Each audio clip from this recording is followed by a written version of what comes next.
ஸ்ரீராமர் ஆஞ்சநேய சுவாமி கிட்ட விபீஷணனுக்கு அடைக்கலம் கொடுக்கறத பற்றி உன்னுடைய கருத்து என்னன்னு கேட்ட உடனே இப்படி சொல்கிறார் ஆஞ்சநேய சுவாமி.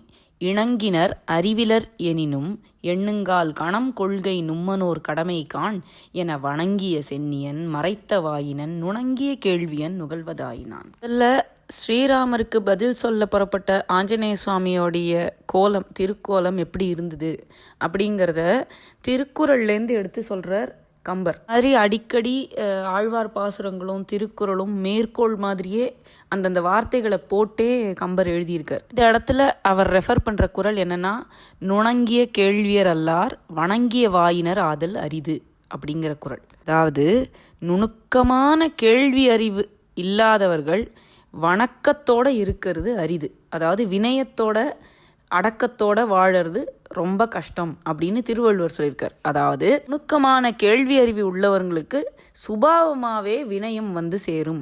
வினயத்தோட தான் அவங்க இருப்பாங்க. ஏன்னா கொஞ்சம் படித்தவங்களுக்கே தெரியும், ஐயோ இவ்வளோ இன்னும் படிக்கிறதுக்கு இருக்கா, நம்ம எப்போ தெரிஞ்சுக்க போகிறோன்னு. அதுவே ஒரு வணக்கத்தை தரும். சமஸ்கிருதத்துலேயும் வித்யா ததாதி வினயம் அப்படின்னு சொல்லியிருக்கா.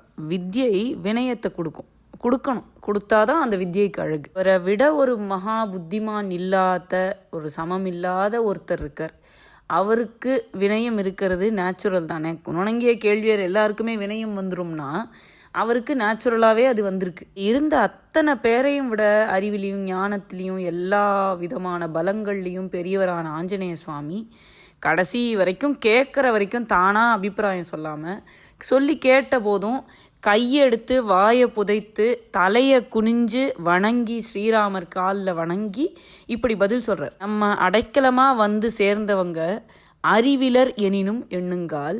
அதாவது நம்மளை வந்து சேர்ந்தவங்க வந்து அறிவிலருங்கிறத விட இந்த இடத்துல ஞானம் இல்லாதவங்கன்னு வச்சுக்கலாம். முக்தி பெற உள்ள வழி ஞானத்தை அடைவது அப்படின்னு சொல்கிறதுனால ஞானமே இல்லாதவங்களுக்கு கூட இப்படி ஒரு குரு ரெக்கமெண்ட் பண்ணி சுவாமி சேர்த்து விட்டுடுவார். அதனால் முதல் பாயிண்ட்டே ஆஞ்சநேய சுவாமி என்ன சொல்கிறார், ஞானமே இல்லாதவனாக இருந்தாலும் உங்களை மாதிரி உள்ளவாளுக்கு இது சர்வசாதாரணம் இல்லையா, நீங்கள் செய்ய வேண்டியவர் அல்லவா, உங்களுடைய கடமை இல்லையா அப்படின்னு சொல்கிறார்.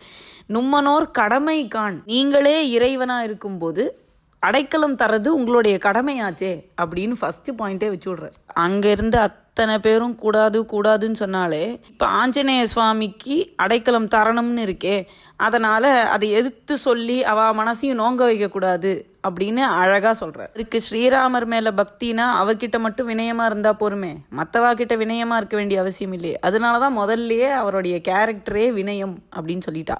இப்படி வித்யா வினய சம்பன்னராக இருக்கிற ஆஞ்சநேயமூர்த்தி என்ன சொல்கிறார், எத்தனை உளர் தெரிந்து எண்ண எய்ந்தவர் அத்தனைவரும் ஒரு பொருளை அன்று என உத்தமர் அது தெரிந்து உணர ஓதினார் வித்தக இனி சில விளம்ப வேண்டுமோ. ஆஞ்சநேய சுவாமி இப்போ ஸ்ரீராமருக்கு தான் ஒரு அட்வைஸ் கொடுக்க போகிறோங்கிறதுக்கு முன்னாடியே என்னன்னு சொல்லி கூப்பிடுறார், வித்தக அப்படின்னு கூப்பிட்டுடுறார். எல்லா அறிவும் உள்ள எல்லாத்துலேயும் சிறந்தவரே, அறிவிற் சிறந்தவரே அப்படின்னு கூப்பிடுறார்.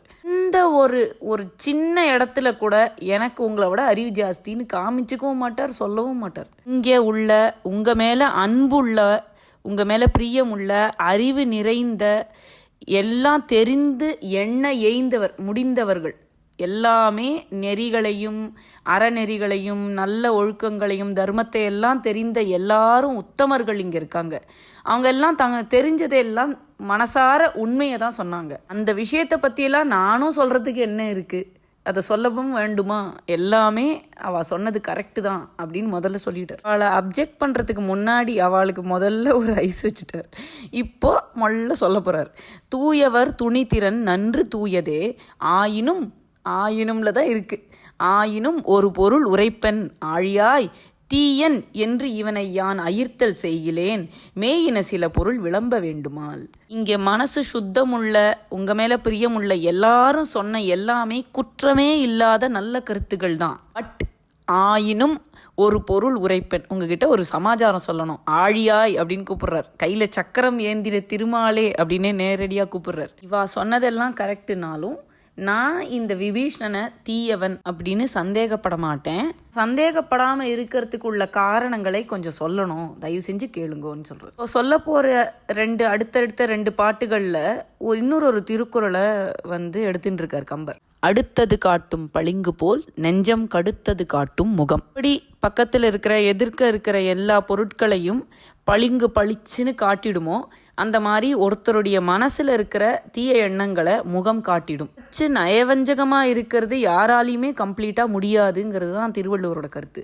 ஆஞ்சநேய சுவாமி சொல்றார், வண்டு உலர் அலங்கலாய் வஞ்சர் வாழ்முகம் கண்டது ஒரு பொழுதினில் தெரியும் கைதவம் உண்டு எனின் அஃது அவருக்கு ஒழிக்க ஒண்ணுமோ விண்டவர் நம் புகழ் மருவி வீழ்வரோ. இந்த பாட்டில் 2 பாயிண்ட் சொல்றார். ஒன்று, வஞ்சகர்கள் வாழ்முகம் கண்டது ஒரு பொழுதினில் தெரியும். ஒரு கெட்டவன்னா அதை மூஞ்சி பார்த்தாலே தெரியும். கைதவம்னா சூழ்ச்சி. சூழ்ச்சி இருக்குன்னா அதை அவரால் எவ்வளோ நாழி ஒழிக்க முடியுமா? முடியாது. இன்னொன்று, பகைவர்கள் நம்மளை பக்கம் சேர்ந்து நம்மக்கிட்ட பகை இருக்கிறதே நம்மளை மட்டமாக நினைக்கிறதுனால தான். நம்ம பக்கம் சேர்ந்து அவளும் மட்டப்படணும்னு ஏன் நினைக்கணும்? அந்த மாதிரியான ஒரு தாழ்ச்சியை அவள் விரும்புவாளா அப்படின்னு கேட்குறார். வண்டு உலர் அலங்கலாய் அப்படின்னு கூப்பிட்றார். வண்டு மொய்க்கிற பூக்களை உள்ள மாலையை அணிந்த ஸ்ரீராமர். அப்படி ஃப்ரெஷ்ஷான மாலையை போட்டுருக்காராம். அப்படி சில்லுன்னு இருக்கார் ஸ்ரீராமர். இல்லைன்னா வாடி போயிடாதா பூவெல்லாம், வண்டெல்லாம் போயிடுமே. உள்ளத்தின் உள்ளதை உரையின் முந்துர மெல்லத்தம் முகங்களே விளம்பும் ஆதலால் கள்ளத்தின் விளைவியலாம் கருத்திலா இருள் பள்ளத்தில் அன்றியே வெளியில் பல்குமோ. மனசுல ஏதாவது சூழ்ச்சி இருந்ததுன்னா மனசுல இருக்கிறத வாயில வார்த்தையா பேசுறதுக்கு முன்னாடியே மொள்ள மூஞ்சியெல்லாம் காமிச்சு கொடுத்துருமா. அப்படி வஞ்சக நெஞ்சம் நிறைந்த ஒரு மனமா இருந்ததுன்னா அது பார்க்கறதுக்கு ஒரு இருள் பள்ளம் மாதிரி தான் இருக்கும். அவளுடைய முகம் வெட்ட வெளி மாதிரி இருக்குமா?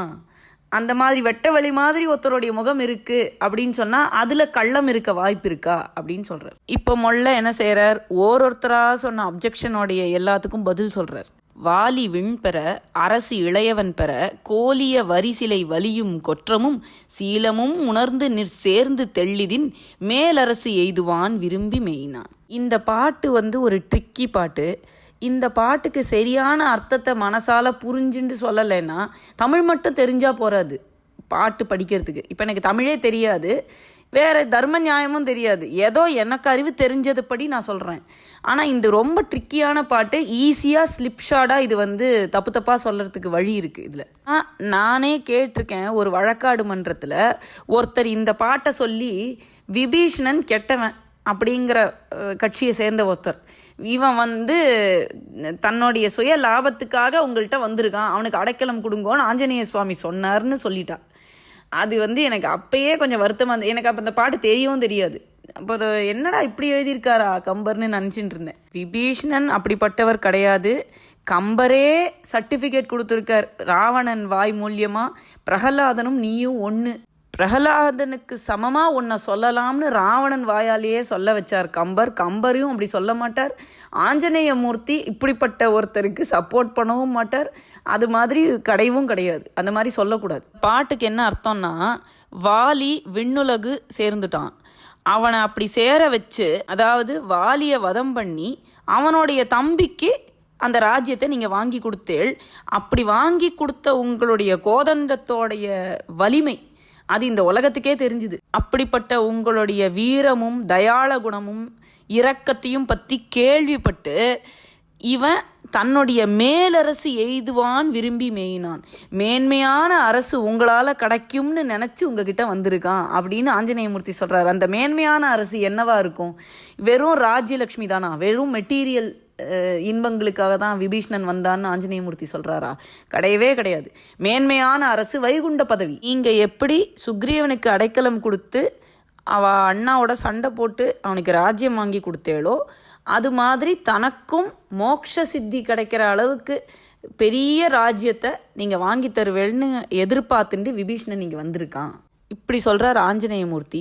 ஆனால் இந்த பாட்டில் யாருக்காவது ஏதாவது ஒரு சின்ன சந்தேகம் வந்தால் கூட அடுத்த பாட்டை படித்தா அந்த சந்தேகம் போயிடும். அப்படி அடுத்த பாட்டையும் படிச்சுட்டு இந்த பாயிண்ட்டையே மெயின்டைன் பண்ணுறவா வெறும் வம்புக்காக சொல்கிறா, அவ்வளோதான். அடுத்த பாட்டு என்னன்னு கேட்டால், செரிகழல் அரக்கர்த்தம் அரசு சீரியோர் நெறி அலது ஆதலின் நிலைக்கலாமையும் எரிகடல் உலகெல்லாம் இளவர்க்கு ஈந்தது ஒரு பிரிவருங் கருணையும் மெய்யும் பேணினான். தர்ம நியாயப்படி நடக்காத அசுரர்களுடைய ராஜ்யம் என்னைக்குமே நிலைக்காது, அது அழிஞ்சே படும். இதோடைய நிலையாமையை உணர்ந்து இந்த எரிகடல் உலகெல்லாம் இளவர்க்கு நீ கொடுத்தியே, உன்னுடைய தம்பியான பரதனுக்கு இந்த ராஜ்யம் பூராவையும் மனசார கொடுத்தியே, அந்த ஈடு இணை இல்லாத கருணையை பற்றி கேள்விப்பட்டு அதில் ஈர்க்கப்பட்டு அவன் உங்ககிட்ட அடைக்கலமாக வந்திருக்கான். நீ எப்படி ராஜ்யத்தை துச்சமாக நினச்சி மெய்யும் பேணினான், வாய்மையே சிறந்த அறம்னு நீ வாழறியே, அதையும் பார்த்து உன் மேலே பக்தி மேலிட்டு தான் வந்திருக்கான். அதாவது ராஜ்யம் வேண்டாம், உண்மையான தர்ம நெறி போரும்னு நீ இருக்கே பாரு.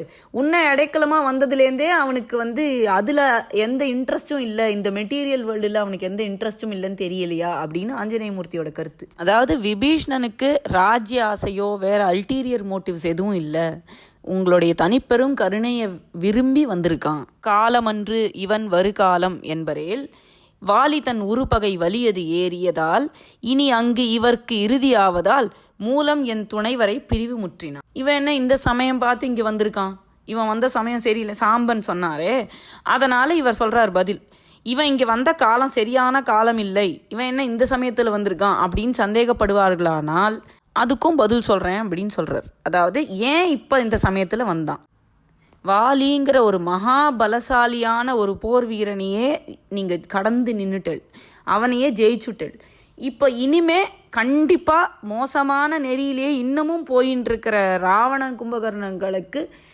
அழிவு நிச்சயம். எவ்வளவு சொல்லியும் கேட்காத அந்த ராட்சசர்களை வேற வழி இல்லாமல் பிரிஞ்சு உங்ககிட்ட வந்திருக்கான்.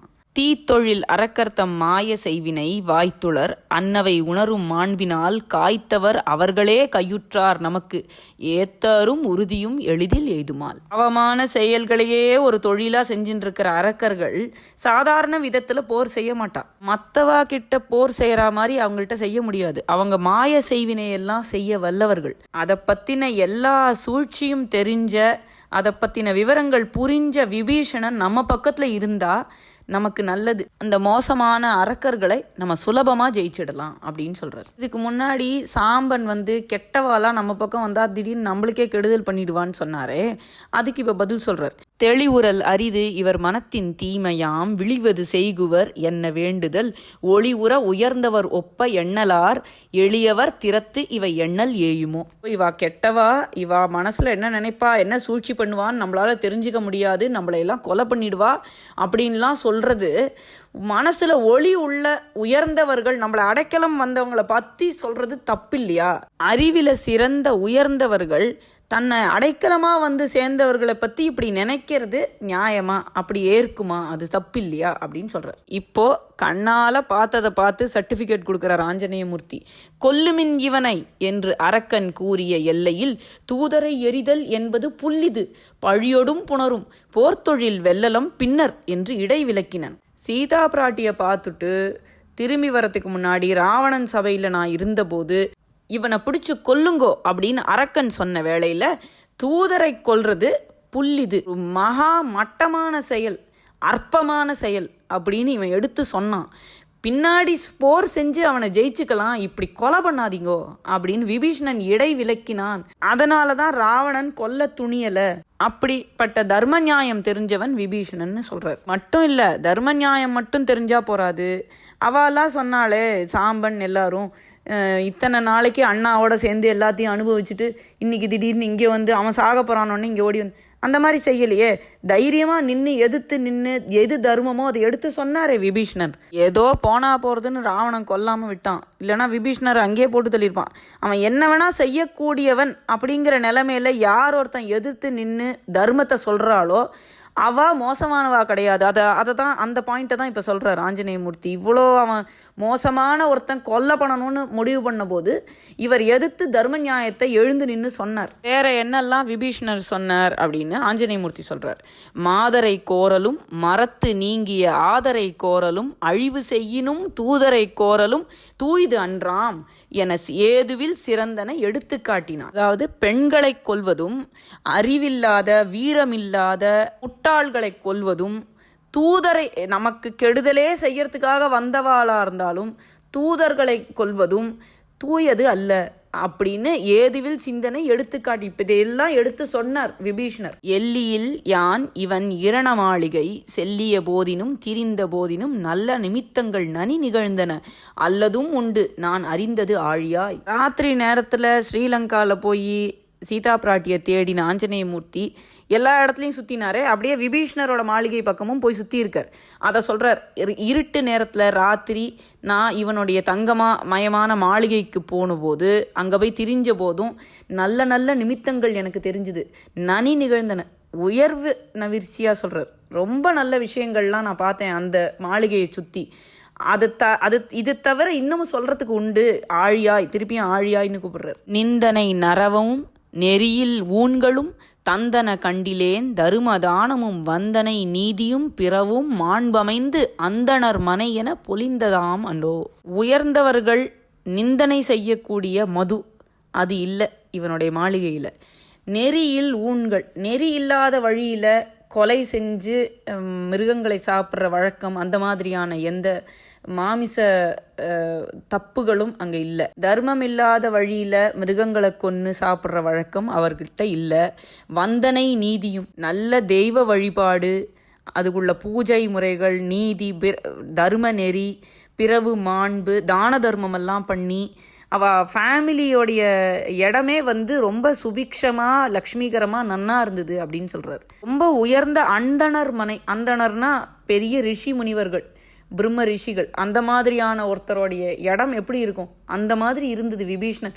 அதாவது விபீஷ்ணன் ராவணனை சார்ந்து எல்லா சுகமும் அனுபவிச்சான் அப்படின்லாம் சொன்னாலே எல்லாரும் மாளிகையிலையும் எப்படி இருந்தது? ஒரே மதுவும் மோசமான மாமிச உணவுகளும் ரொம்ப மோசமாக அவளுடைய பிஹேவியர் இருந்தது. அந்த மாதிரி எதுவுமே விபீஷ்ணரோட மாளிகையில் இல்லை. அதனால் அவன் சந்தோஷத்தை அனுபவிச்சான்னு சொல்ல முடியாது. அதனால் தான் பார்த்ததையும் கேட்டதையும் வச்சு சர்டிஃபிகேட் கொடுக்குறார் ஆஞ்சநேயமூர்த்தி. அன்னவன் தனிமகள் அலரின் மேல் அயன் சொன்னது ஒரு சாபம் உண்டு, உன்னை துன்மதி நன்னுதல் தீண்டு மேல் நணுகும் கூற்று என என்னுடைய இரவிக்கும் இனிது கூறினாள். ஒரு கொடிய அரக்கன் தூக்கிண்டு போய் வச்சு என்னை கல்யாணம் பண்ணிக்கோ ஒத்துக்கோன்னு சொல்லி மிரட்டுறான். அதுலேயும் எப்படி நிறைய தடவை உன்னை கொன்று புஜிச்சுடுவேன்லாம் சொல்லுவான். வால்மீகி ராமாயணத்துலலாம் வரும், கார்த்தால பிரேக்ஃபாஸ்ட்டுக்கு ஒன்று சாப்பிட்ருவேன் அப்படிம்பா. இப்படி டெய்லி ஒரு ராட்சசன் சொல்லிகிட்டே இருந்தா பயப்படுவாளே சீதா மாதா.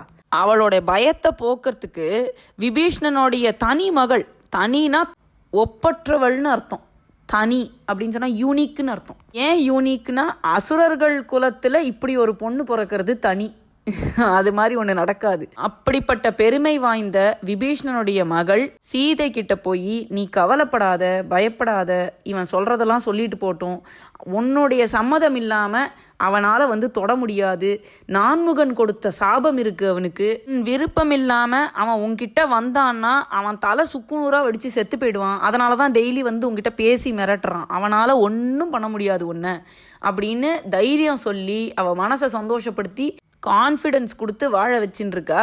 இல்லைன்னா சீதை தன்னையே மாச்சிக்கணும்னு போனாலே, அந்த மாதிரி இருக்கிறவளுக்கு மனோதைரியம் கொடுத்தது இந்த விபீஷ்ணனுடைய பொண்ணு தான். அவ என்னுடைய இறைவிக்கும் இனிது கூறினாள் அப்படின்னு விபீஷ்ணனோட பொண்ணை பற்றி சொல்கிறார். என்னுடைய இறைவியான சீதா பிராட்டிக்கிட்ட அவள் இனிமையான வார்த்தைகளை சொல்லி சப்போர்ட் பண்ணுறா அப்படிங்கிறார். பெற்றுடைய பெருவரமும் பிறந்துடைய வஞ்சனையும் பிறவும் உன் கை வில் தொடையின் விடுகணையால் வெந்தொழியும் எனக்கருதி விரைவின் வந்தான், உற்றுடைய பெருவரமும் உகந்து உடைய தன்னழியும் உணர்வும் நோக்கின் மற்றுடையார் தாம் உளரோ வாழ் அரக்கன் நன்றியே தவத்தின் வாய்ந்தார். ஆஞ்சநேய சுவாமி சொல்றார், பாவம் இந்த விபீஷணன், இவன் அண்ணா வாங்கியிருக்கிற பெரிய வரங்கள், அதனால் அவனுடைய மனசில் தோன்றிய ஆணவம், வஞ்சனை, இன்னும் பிற கெட்ட கெட்ட எண்ணங்கள், தீய செயல்கள், இதெல்லாம் உன் கையில் உள்ள ஒரு கணையால் வெந்து ஒழிஞ்சிடும் அப்படிங்கிறத தெரிஞ்சுண்டு அதை கருதி அதனால் விரைவில் வந்திருக்கான் இங்கே நம்மளை அடைக்கலமாக புகழான்னு. இவன் தவம் பண்ணி சுவாமியை வேண்டிக்கணும், நல்ல தர்மத்தில் நடக்கணும்லாம் இவன் நிறைய நல்ல விஷயங்களை வரமாக வாங்கியிருக்கான். அதையும் உகந்துடைய தன்னழியும், மற்றவங்க மேலே கருணை உள்ளவனாக இருக்கான். நான் தூதனாக போன போது என்ன கொல்லக்கூடாதுன்னு சொல்கிறான், அப்படி கருணை நெஞ்சமும் உள்ளவனாக இருக்கான். மற்றுடையார் தாம் உளரோ, இந்த மாதிரி ஒரு தவத்தில் சிறந்த ஒருத்தன், நல்ல நெறியிலேயே வாழணும்னு தவம் பண்ணுறான் ஒருத்தன். அப்படிப்பட்ட இந்த வாழ் போரில் வல்லவனான இந்த விபீஷ்ணன் ஒரு அரக்கன், இவனை விட ஒரு சிறந்தவர் யாராவது நமக்கு கிடைப்பாளா? இப்போ சொல்கிறார், நீங்கள் எவ்வளோ பெரிய ஆள், இவன் உங்களுக்கு என்ன கெடுதல் பண்ணிட முடியும், இவனை போய் நம்ம சந்தேகப்படலாமா அப்படின்னு சொல்றாரு. தேவர்க்கும் தானவர்க்கும் திசைமுகனே முதலாய தேவதேவர் மூவர்க்கும் முடிப்ப அரிய காரியத்தை முற்றுவிப்பான் மூண்டு நின்றாய், ஆவத்தின் வந்து அபயம் என்றானை அயிர்த்து அகல விடுதியாயின் கூவத்தின் சிறு புனலை கடல் அயிர்த்தது ஒவ்வாதோ கொற்ற வேந்தே. குற்றமில்லாத வெற்றி நெறியை உடைய வேந்தனே, தேவர்களுக்கும் அசுரர்களுக்கும் நான்முகன் முதலான மூவர்க்கும், சிவன் விஷ்ணு பிரம்மா இந்த மூவர்க்கும் முடியவே முடியாத ஒரு காரியத்தை செய்ய முடிக்கிறதுக்கு நீ எழுந்து நிற்கிற. யாராலையுமே அழிக்க முடியாதுன்னு வரம் வாங்கினவன் அவனை நான் அழிப்பேன், தர்ம நெறி தவறினான்னா அவனை அதுக்காக முக்கியமாக அவனை அழிக்கணும் அப்படின்னு சொன்ன நீ வந்து ஒரு ஆபத்தில் அபயம்னு வந்து நிற்கிறான். அவனை பார்த்து சந்தேகப்பட்டு ஒதுக்கினேன்னா ஒரு சின்ன கிணத்துல இருக்கிற தண்ணியை பார்த்து ஒரு பெரிய கடல் சந்தேகப்பட்டு பயந்து ஒதுக்கினதுக்கு சமமா ஆகாதாப்பா அப்படின்னு கேட்கிறார். பகைப்புலத்தோர் துணை அல்லர் என்று இவனை பற்றாமேல் அறிஞர் பார்க்கின் நகைப்புலத்ததாமன்றே நல்தாயமுளதாய பற்றால் மிக்க தகைப்புலத்தோர் தந்தையர்கள் தம்பியர்கள் தமையர் இவர்தாமே அன்றோ மிகைப்புலத்து விளைகின்றது ஒரு பொருளை காதலிக்கின் விளிஞராவர். பகைவர்களை சேர்ந்த இந்த விபீஷணன் நமக்கு துணை ஆக மாட்டான்னு நினச்சி நீங்கள் அவனை ஏற்றுக்கலைன்னா கற்றறிந்த நல்ல தர்ம நெறி தெரிஞ்ச அறிஞர்கள்லாம் நம்மளை பார்த்து சிரிக்க மாட்டாளா? இவன் எப்படி நம்மளுக்கு பகைவன் ஆவான்? சொந்த அம்மா அப்பா தம்பி தங்கை இந்த மாதிரி ஒருத்தருக்கொத்தர் அன்புமுள்ள தகுதி மிக்கவர்கள் தானே தனக்கு மிகைப்புலத்து விளைகின்ற ஒரு பொருளை பார்த்த உடனே ஒருத்தருக்கொத்தர் சண்டை போட்டுண்டு பகைவர் ஆறாங்க. இந்த விபீஷணன் நம்ம கிட்ட பகைமை பாராட்டுறதுனால அவனுக்கு என்ன லாபம் கிடைக்க போறது? ஒன்றும் கிடைக்காது. அதனால இதை நம்பலான்னு சொல்றார். ஆதலால் இவன் வரவு நல்வரவே என உணர்ந்தேன் அடியேன் உந்தன் வேத நூல் எனத்தகைய திருவுள்ளத்தின் குறிப்பறியேன் என்று விட்டான். காதல் நான்முகனாலும் கணிப்ப அரிய கலையனைத்தும் கதிரோன் முன் சென்று ஓதினான், ஓத நீர் கடந்து பகை கடந்து உலகை உய்ய கொண்டான். கடைசியில் ஆஞ்சநேயமூர்த்தி சொல்றார், ஆகையினால இவனுடைய வரவு நமக்கு நல்வரவு தான் என்று நான் உணர்ந்தேன். உங்களுக்கு அடியேன் நான். உங்களுடைய வேத நூல் மாதிரி இருக்கக்கூடிய திருவுள்ளத்தோடைய குறிப்பு எனக்கு தெரியலைன்னு சொல்கிறார். வேத நூல் ஆகிய சப்த கூட்டங்கள் இருக்கே, அதுக்குள்ளே இருக்கிற வேதாந்தத்தை தெரிஞ்சவா எல்லாரும் பெரிய ஞானிகளாகி முக்தி அடைஞ்சுடுறா. அந்த மாதிரி ரகசியம் உங்கள் மனசுக்குள்ளே இருக்குது, நீங்கள் என்ன நினைக்கிறேன்னு எனக்கு தெரியலைன்னு சொல்கிறது யாரு? காதல் நான்முகனாலும் கணிப்ப அரிய கலையனைத்தும் கதிரோன் முன் சென்று ஓதினான். கலைகளில் விருப்பமுள்ள நான்முகனால கூட இவ்வளவு இருக்கு, இதெல்லாம் இருக்கா அப்படின்னு தெரியக்கூட தெரியாத கலைகளை எல்லாம் சூரியன் முன்னாடி நின்று கத்துண்ட ஒரு மகா பெரிய ஞானி எனக்கு எதுவும் தெரியலைன்னு சொல்றார். ஓதினான், ஓத நீர் கடந்து பெரிய கடலை கடந்து பகையை கடந்து இந்த உலகத்தையே வாழ வச்ச ஆஞ்சநேயமூர்த்தி எனக்கு தெரியலைன்னு சொன்னார். எனக்கு தெரிஞ்சதை சொல்லிட்டேன், உங்களுடைய மனசில் எப்படி இருக்கோ அந்த மாதிரி முடிவு பண்ணுங்கோங்கிறது அவருடைய அர்த்தம். இப்படி ஆஞ்சநேயமூர்த்தி சொன்ன வார்த்தைகளை எல்லாம் சந்தோஷமாக கேட்ட ராமர் இப்படி சொல்கிறார்.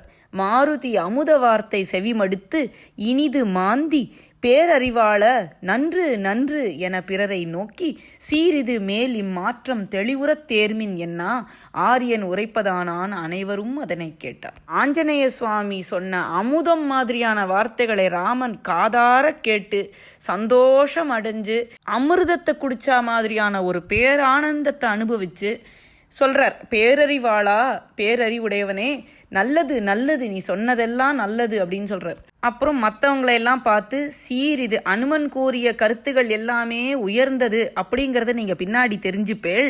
எண்ணத்தினால அனுமன் சொன்னது எனக்கு உவந்ததுன்னு உயர்ந்தவரான ராமர் சொல்ல ஆரம்பிக்கிறார்.